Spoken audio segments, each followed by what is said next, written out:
ओम श्रीगुरुभ्यो नमः। हरि ओम। सदाशिवसमारम्भां शङ्कराचार्यमध्यमाम् अस्मदाचार्यपर्यन्तां वन्दे गुरुपरम्परां। श्रुतिस्मृतिपुराणानाम् आलयम् करुणालयं नमामि भगवत्पादशङ्करं लोकशङ्करं। शङ्करं शङ्कराचार्यं केशवं बादरायणं सूत्रभाष्यकृतौ वन्दे भगवन्तौ पुनः पुनः। ईश्वरो गुरुरात्मेति मूर्तिभेदविभागिने व्योमवद्व्याप्तदेहाय दक्षिणामूर्तये नमः। उकारस्वन्धकारो वै ऋकारस्तन्निवर्तकः अन्धकारनिरोधित्वात् गुरुरित्यभिधीयते। ॐ सहना भवतु सहनौ भुनक्तु सह वीर्यङ्करवावहै तेजस्विनावधीतमस्तु मा विद्विषावहै। ॐ शान्तिः शान्तिः शान्तिः। ॐ आप्यायन्तु ममाङ्गानि वाक्प्राणश्चक्षुश्रोत्रमतो बलमिन्द्रियाणि च सर्वाणि। सर्वं ब्रह्मोपनिषदं माहं ब्रह्म निराकुर्यां मा ब्रह्म निराकरोत्। निराकरणमस्तु निराकरणं मे अस्तु। तदात्मनि निरतेय उपनिषत्सु धर्मास्ते मयि सन्तु ते मयि सन्तु। ॐ शान्तिः शान्तिः शान्तिः।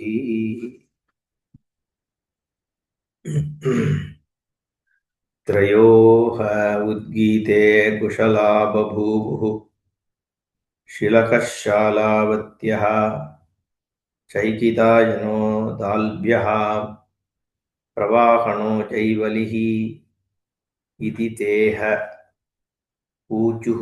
उद्गीते वै कुशलाः स्मः अन्त उद्गीते कथां वदाम इति। ஒரு சந்தர்ப்பத்தில் 3 ரிஷிகள் சேர்ந்து சம்வாதம் பண்றா அப்படின்னு ஸ்ருதியே சொல்றது. ஒரு இதிகாசம் சொல்றது. ஸ்ருதி ரிஷிகளால பார்க்கப்பட்டதுதான ஸ்ருதி. அந்த ஒரு வித்தாந்தத்தை இங்க வேதம் சொல்றது. இப்படி பார், இப்படி நடந்ததாக பார்.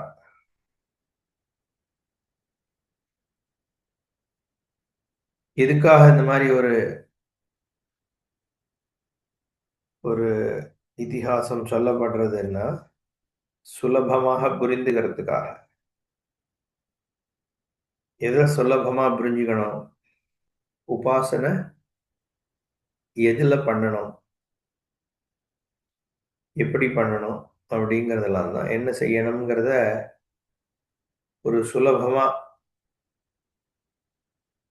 வெறுமன ஒரு அட்வைஸா கொடுக்காம ஒரு இமேஜரியோட ஒரு நரேஷன் கொடுக்கும் பொழுது அது நல்லா ஸ்திரமா புரியாது.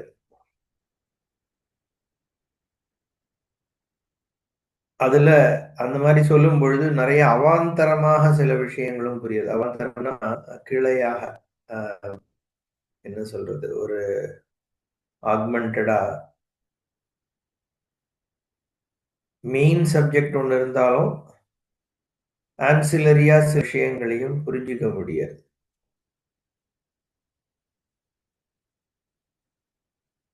இந்த மாதிரி ஸ்ருதி எத்தனை 1000 வருஷத்துக்கு முன்னாடி ரிஷிகள் பார்த்தான்னு தெரியாது. ஏன்னா இதுல கலாச்சாரமே ரொம்ப டிஃபரெண்டா இருக்கு. இவ பேசுற பாஷையே வேற மாதிரி இருக்கு. இதெல்லாம் ரெக்கார்டட் சிவிலைசேஷன்ல இருக்கா மாதிரியே தெரியல நிறைய.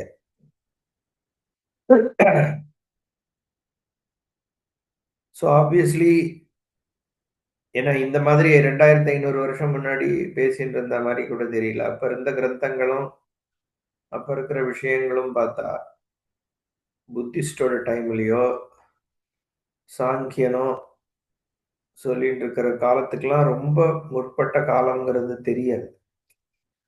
நம்ம ட்ரெடிஷன் படி இதெல்லாம் மில்லியன்ஸ் ஆஃப் இயர்ஸ்ன்னு சொல்றோம். எவ்வளோன்னு தெரியாது. ஏன்னா தெரியாதுன்னு இல்ல. நம்ம யுக கால்குலேஷன்ல போனோம்னா, சத்தியயுகம் அதெல்லாம் அந்த மாதிரி யுகங்கள்லாம் முடிஞ்சு, துவாபர யுகம் வரைக்கும், கிருத்த யுகம், திரேதா யுகம், துவாபர யுகம் 3ம் முடிஞ்சு கலியுகத்துக்கு வந்தாச்சு. இப்ப அத்தன காலம் ஆயிடுத்து. அது ஆரம்பத்துல ரிஷிகளுக்கு வேதம் கிடைச்சதுன்னு இதுதானே ட்ரெடிஷன். நம்ம சம்பிரதாயத்துல அப்படிதான் பார்க்கிறோம். அத்தனை வருஷம் முன்னாடி சொல்லப்படுற ஒரு கலாச்சாரமாக தான் தெரியறது. இங்க இப்போ இவ உட்கார்ந்து விசாரம் பண்ணலாம் அப்படின்னு முடிவு பண்ணான்னு பார்த்தோம். விசாரம் பண்றதுனால, சம்வாதம் பண்றதுனால விபரீத கிரகண நாசமும், அபூர்வ விஞ்ஞான உபஜன சம்சய நிவிருத்தியும் நடக்கும் அப்படின்னு நம்ம சொன்னார். இந்த மாதிரி பாஷிகாரர். ஒரு விஷயத்தை எடுத்து எல்லா பட்சத்தையும் பார்க்கும் பொழுதுதான் கிளாரிட்டி கிடைக்கும். சிலது நமக்கு எக்ஸ்பிளிசிட்டா சந்தேகம் இருக்கும். சில ஹிடனா இருக்கும். எதனால நமக்கு சந்தேகப்படுறோங்கிறத நம்மளால ஆர்டிகுலேட் பண்ண முடியாம இருக்கும். மைண்ட்ல ஏதோ ஒரு வேக்னஸ் இருக்கும். அப்ப இன்னொரு பெர்சன் அத பத்தி சொல்லும் பொழுது, அந்த சந்தேகம் ஆர்டிகுலேட் ஆகும். ஓ! ஆமா கரெக்ட். இதனால தான் நம்மளும் சந்தேகப்படுறோமோ! அப்படின்னு நமக்கே தெரிய வரும். ஸோ நெறைய இந்த மாதிரி ஒரு விஷயத்த விசாரம் பண்ணும் பொழுது, ஆஸ்பெக்ட்ஸ் வெளியில வர்றது. அண்ட் சில பேர்கிட்ட ஆன்சர் இருக்கும். சில பேர்ட்ட ரைட் கொஸ்டின்ஸ் இருக்கும். ஏன்னா ஒரு புத்தியும் ஃபங்ஷன் பண்ற விதம் ஒரு மாதிரி இல்லையா? அதனால விசாரத்துக்கு பிரதான தன்மை கொடுக்கப்பட்டது. ஸ்ருதியே குடுத்திருக்கு. அதனால தான் நம்ம சம்பிரதாயங்கள்ல ஆச்சாரியால் காலத்துல பார்த்தா, வைதிக தரிசனம், அவைதிக தரிசனம்னு அத்தன விதமான வியூ பாயிண்ட்ஸ் இருந்தது. நையாயிகன், வைசேஷிகன், சாங்கியன், மீமாம்சகன் இப்படியெல்லாம் வைதிக வேதத்தை ஒத்துண்டு, ஆனா வெவ்வேறு விதமாக உலகத்தினுடைய சத்தியம் என்ன அப்படிங்கிறதுக்கு வெவ்வேறு விதமான திருஷ்டி வச்சுட்டு இருந்தவா இருந்தா. அதே மாதிரி அவைதிக தரிசனம்னு வைநாசிகன், சார்வாகன், என்ன விஞ்ஞானவாதி இப்படி பல பேர் இருந்தா. வேதத்தை ஒத்துக்கல. ஆனா என்னோட அபிப்பிராயத்துல இதுதான் சத்தியம். இதுதான் உலகம்ன்றது இப்படிதான். மோட்சம்னு ஒண்ணு இருக்கா? இல்லையா? இது மாதிரி ஒரு அபிப்பிராயத்தை வச்சுண்டு ஒரு தரிசனம் பண்ணவா இருந்தா. பட் இதுல பியூட்டி என்னன்னா, வெறும் சம்வாதமாக தான் எல்லாம் நடந்தது. அப்படிதான் தெரியறது. ஆச்சாரியாளுடைய பூர்வபக்ஷ சித்தாந்தங்கள் எல்லாத்தையும் பார்க்கும் பொழுது. டிபேட்ஸ் வழியா தான் ரிசால்வ் ஆச்சு. கதை சொல்லும் பொழுது வேணா இவன் அவனை அடிச்சான், அவன் இவன் அடிச்சான்னு கதையாக பின்னாடி சொல்லப்பட்டிருக்கே ஒழிய, பாஷ்ய பாடத்தையோ இல்ல இது வெறும் அத்வைத பாஷ்யங்கள் மட்டும் இல்ல. ஈவன் நம்ம சாங்கியன் எழுதுறதையோ, மத்தவா எழுதுறத பார்த்தாலும் இதுதான் தெரியறது. அவ வியூ பாயிண்ட்ட டிஸ்கஸ் பண்ணாலே ஒழிய, ரொம்ப ஸ்ட்ராங் எமோஷனல் பொசிஷன் எடுத்துட்டா மாரி தெரியல. எல்லாருமே ஒரு ஆப்ஜெக்டிவ் டிஸ்கஷனா தான் தெரியறது. ஆச்சாரியால் காலம் பரியந்தம். அதுக்கப்புறம் இந்த என் கடவுள் வசதியா, உன் கடவுள் வசதியாங்கிற மாதிரி டிஸ்கஷன்ஸ் மாற ஆரம்பிச்ச அப்புறம் தான் இந்த சண்டைலாம். தியாலஜி தான் சண்டைக்கு காரணம். தியாலஜி அத ரிலிஜியன்னு சொல்றோம் இப்போ. இட்ஸ் தியாலஜினா என்னன்னா ஒரு ஒரு காட் பேஸ்ட் தாட். இப்படிதான் இருப்பார் அப்படின்னு ஒரு தீர்மானம். இதுதான் காடு. என்னோட ஆள் தான் காடு. அந்த மாதிரி திங்கிங் பேஸ்டு பிலாசபிஸோ வாட் எவர், பிலாசபின்னு சொல்ல முடியாது, அந்த மாதிரி ஒரு அபிப்பிராயத்தை பிரதானமா வச்சுட்டு வந்த தியாலஜிஸ் இந்தியாவுக்குள்ளேயும் வந்தது, வெளியிலயும் வந்திருக்கு. அதெல்லாம் வந்ததுக்கு அப்புறம் தான் ஒருத்தரோட ஒப்பீனியனை வந்து அடுத்தவா மேல த்ரஸ்ட் பண்றது, அதுக்கு என்ன வேணா வயலண்ட் மீன்ஸுக்கு போறதுங்கிறதெல்லாம் அப்புறம் நடந்தது. ஆச்சாரியால் காலத்துல பார்த்தோம்னா பியூர்லி விசாரமாக தான் எடுத்துட்டு போறார். இது உண்மை, இது இல்லை, இது இருக்க முடியாது, இது லாஜிக்கல் இல்லை, இதுக்கு ஆதாரம் இல்லை அப்படின்னு தான் எஸ்டாப்ளிஷ் பண்ணிட்டு போறாங்க வழிய. அண்ட் இதுல பார்த்தா பிலீஃபே இல்லையே, ஃபெய்த் ரொம்ப கம்மி. ஸ்ருதி ஸ்ருதி வந்து பிரமாணம் அப்படிங்கிற மாதிரி ஒரு நிலைப்பாடுல மட்டும் வேணா கொஞ்சம் ஃபெய்த் இருக்கே ஒழிய, ஏன்னா அது வந்து ட்ரஸ்ட் தானே. ஸ்ருதி தான் பிரமாணம்னா அது ஆதாரமா ஒரு ட்ரஸ்ட் தான். பட் ஸ்ருதி எதை காண்பிக்கிறதோ அது வெறும் ஃபெய்த் கிடையாது. அது நீயே பிரம்மன்னு ஸ்ருதி காண்பிக்கிற விஷயம் ஃபெய்த்துக்கான விஷயம் கிடையாது, அது தெரிந்து கொள்ளக்கூடிய விஷயம். பட் அந்த பிராமணிய புத்தியை வேணா நம்ம ஃபெய்த்ன்னு எடுத்துக்கலாம். அதை தவிர பார்த்தா கூறப்படுகின்ற விஷயங்கள் எதுவுமே ஃபெய்த் பேஸ்ட் இல்லையே.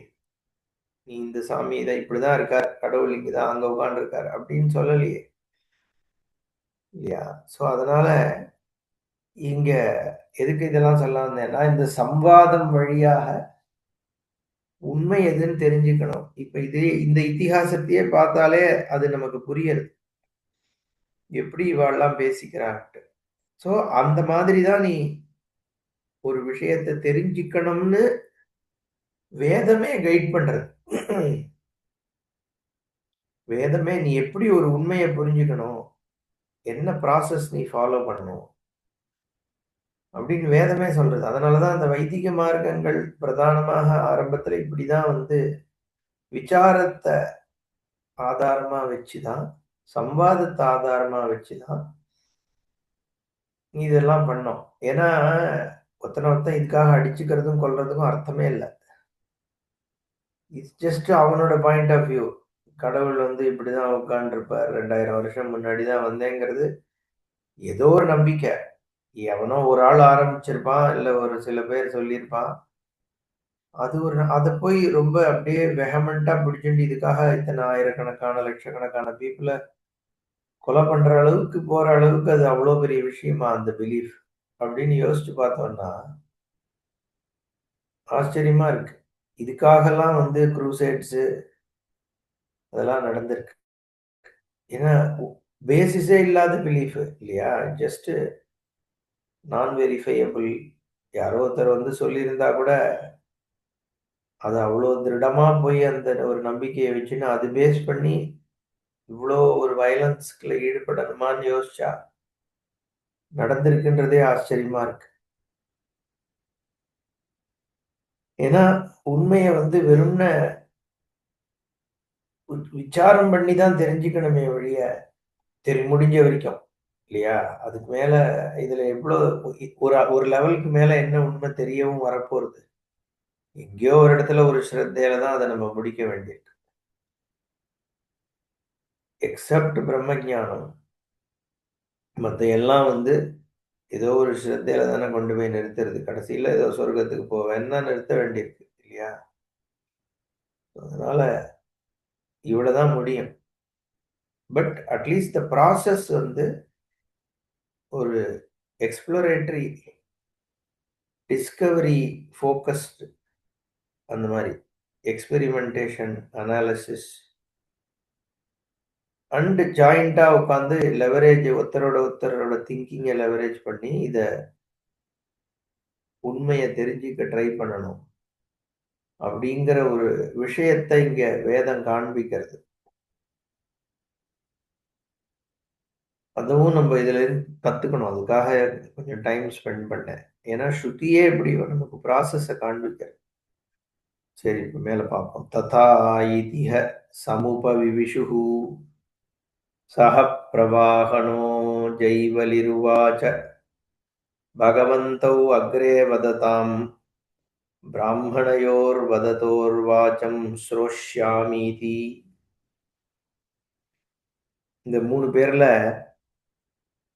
இந்த ஜெய்வலிங்கிறவர் பெரிய பண்டிதரா இருக்கார்.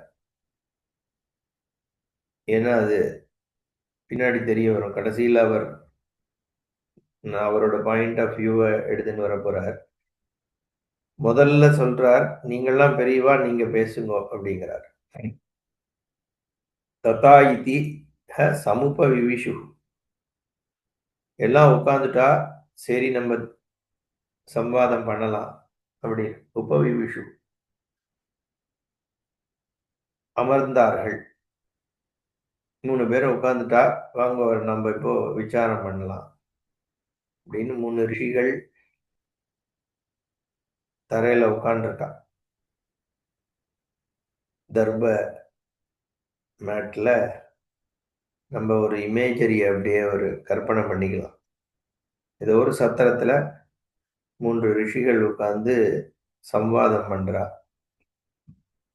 தஹ பிரவாகணோ ஜெய்வலிஹி. இந்த பிரவாகண ஜெய்வலி அப்படின்னு இந்த 3ஆவதான ரிஷி அவர் மற்ற 2 பேரையும் பார்த்து சொல்றார். ஷலாவத்தர்கிட்டையும் சிகிதாயனர்கிட்டையும் இல்ல சைகிதாயனர்கிட்டையும்.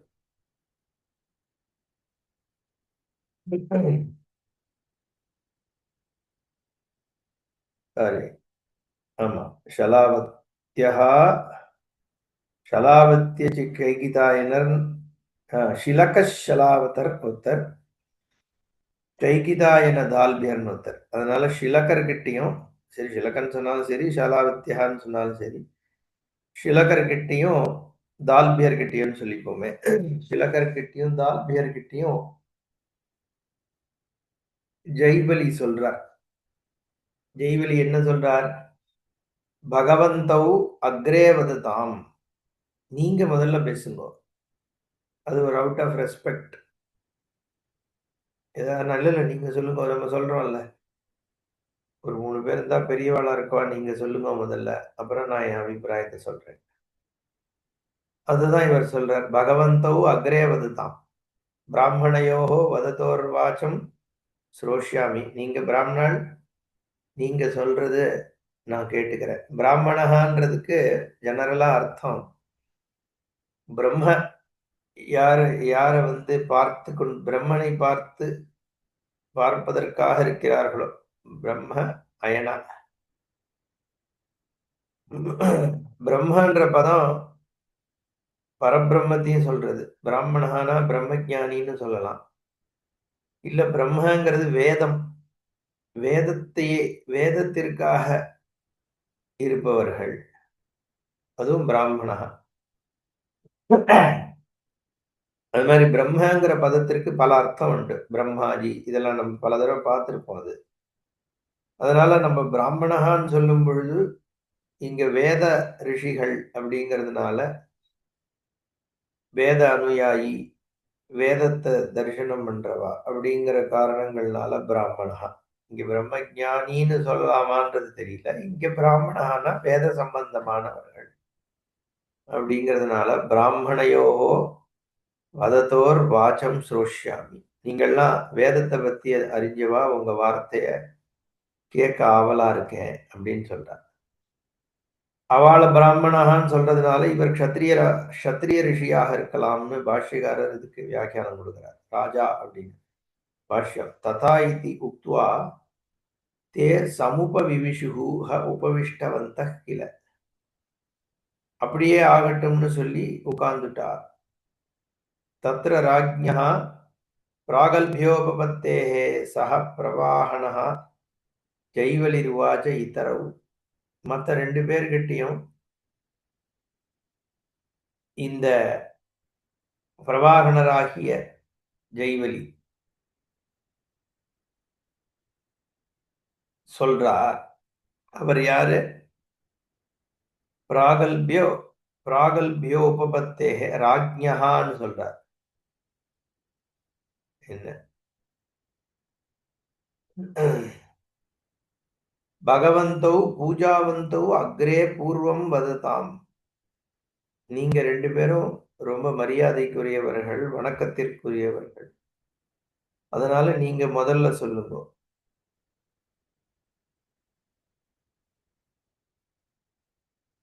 பிராமணயோகோ இதி லிங்காத் ராஜா சௌ.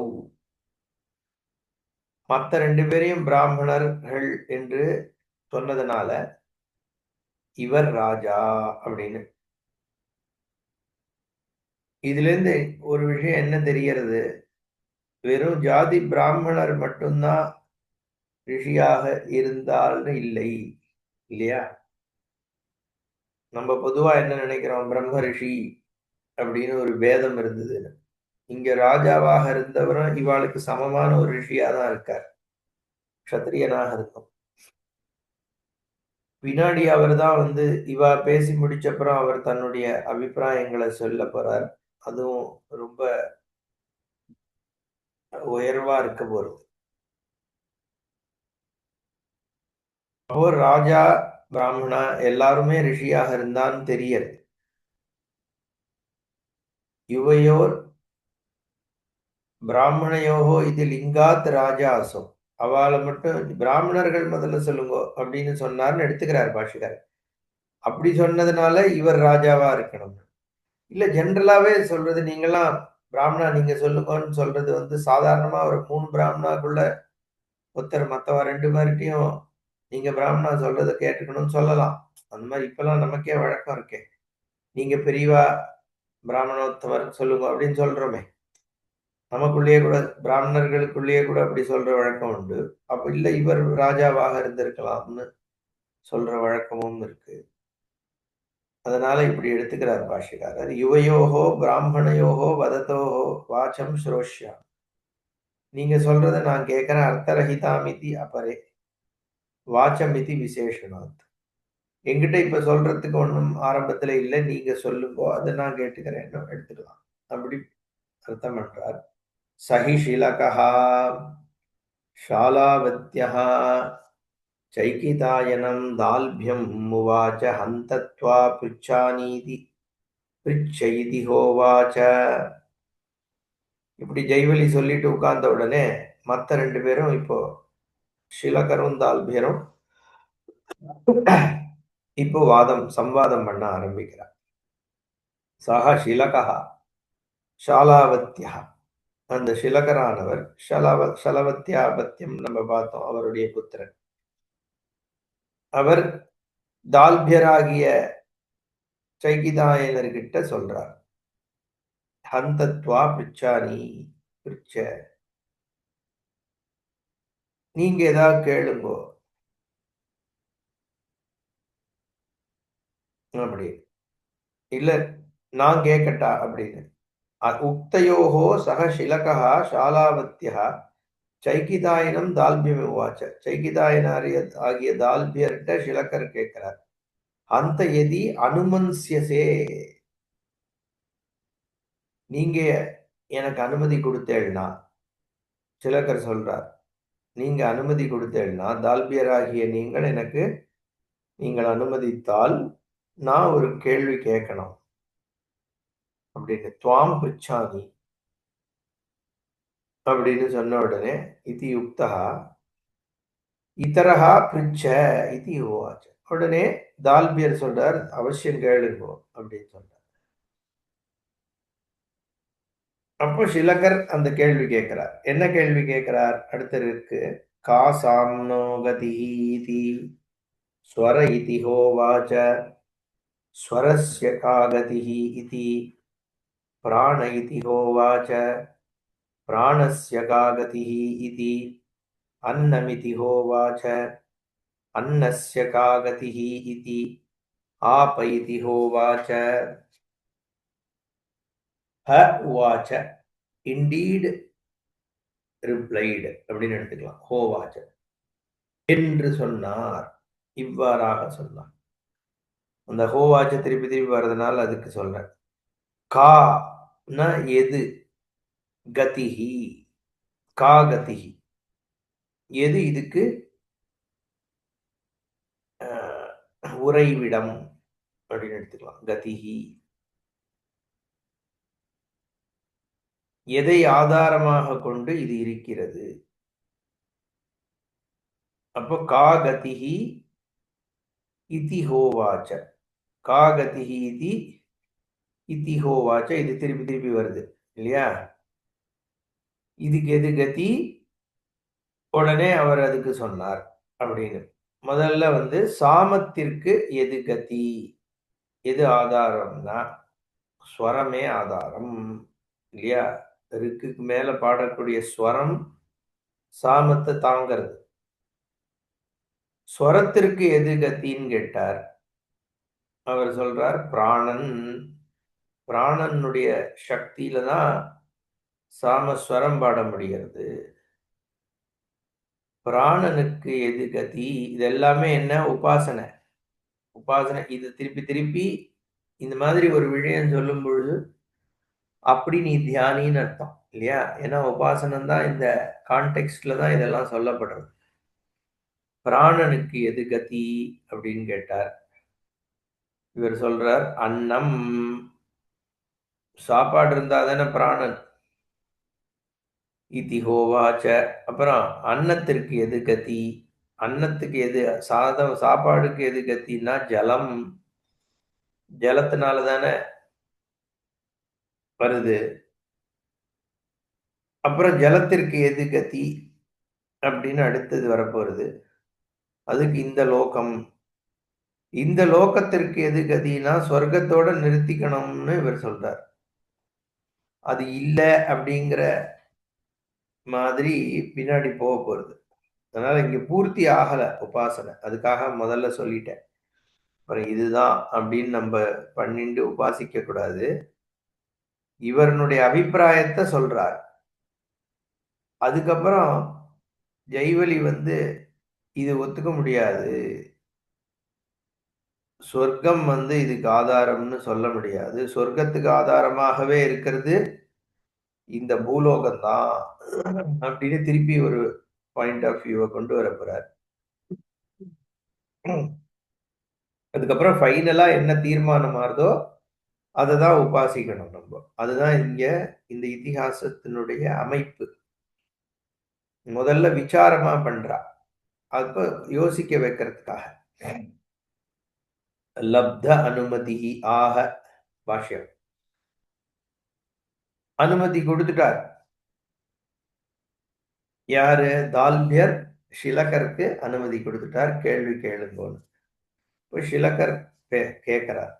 கா சாம்னஹா பிரகிருதத்வாத் உத்கீதஸ்ய அப்படின்னு. சாமத்தினுடைய கதி எது அப்படின்னா உத்கீதத்தினுடையன்னு எடுத்துக்கிறார் பாஷ்யக்காரர். ஏன்னா அதான் பிரகிருதம். உத்கீதோபாசனை தானே வந்து இங்க பிரகிருதமா இருக்கு, கான்டெக்ஸ்டா இருக்கு. அப்போ பொதுவா சாமம் கிடையாது. சாமத்துல இருக்கிற உத்கீத சாமம் அதுதான் உபாசியம். ஒட்டுமொத்த சாமத்தையும் இங்க எடுத்துக்கல. உத்கீதோஹி அத்திர உபாசியத்வேன பிரகிருதா. அதனாலதான் பொதுவா கான்டெக்ஸ்ட் முக்கியம். இப்ப நம்ம இதை ஸ்டாண்டலோனா பார்த்தா சாமத்துக்கு கதி அப்படின்னு தான் எடுத்துப்போம். இன்ஃபேக்ட் நானே இப்ப அப்படிதான் அர்த்தம் சொன்னேன். வெறும் மந்திரத்தை படிச்ச உடனே. பாஷிகாரர் என்ன சொல்றார்? கான்டெக்ஸ்ட பாருடா. உத்கீத சாமம் தான். உத்கீதமும் சாமம் தான். ஆனா கான்டெக்ஸ்ட் வந்து உத்கீதோபாசனை. பிரணவத்தினுடைய உபாசனை தான் பிரணவத்தை சாமமா பாடுறது. அந்த உத்கீதோபாசனை தான் இங்க கான்டெக்ஸ்ட்ங்கிறதுனால இங்க அதுக்கு எது கதி அப்படின்னு தான் பார்க்கணும். அதான் பிரகிருதம். பரோவரியான்சம் உத்தகீதம் இதி ச வக்ஷ்யதி. கதிஹி ஆஸ்ரயः பராயணம் இதி ஏதத். பரோவரியான் பரமாகவும் வரியமாகவும் இருக்கின்ற அதுவே கதி. அந்த அதுக்கு எது கதி? இந்த உத்கீதத்திற்கு பராயணம் இது ஏதது,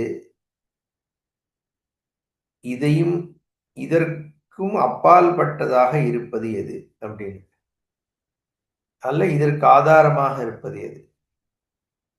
ஏவம் பிருஷ்டோ தால்பியோ வாச்சஸ்வர இதி ஸ்வராத்மகத்வாத் சாம்னஹா.